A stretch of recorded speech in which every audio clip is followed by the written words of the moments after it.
Welcome to the Slop Farm. Enjoy the video. You already have nominal and real GDP columns. Start now by placing nominal in A and real in B with headers. Once done, choose a base year and set its index to 100 so you can scale results correctly. Make sure both series cover identical periods and that no text cells interrupt the ranges.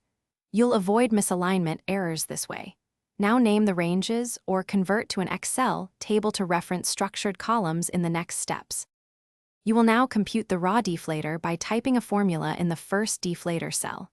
Equals A2/B2 and press Enter. Then drag or double-click the fill handle to fill all rows. Once filled, convert that ratio into an index by multiplying by 100 or by the base year index if you adjust for a different base. Use absolute references like $D$1 for the base index or structured table references. Finish by validating.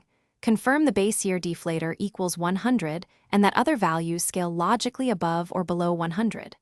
Once validated, create a quick line chart to compare nominal, real, and the deflator so you can visually detect jumps or data entry errors. If numbers look wrong, make sure cells are numeric. Use isNumber and clean to find text, and trim to remove stray spaces. If formulas misalign, re-examine table headers and absolute references. Thanks for watching. Consider subscribing if we helped you today.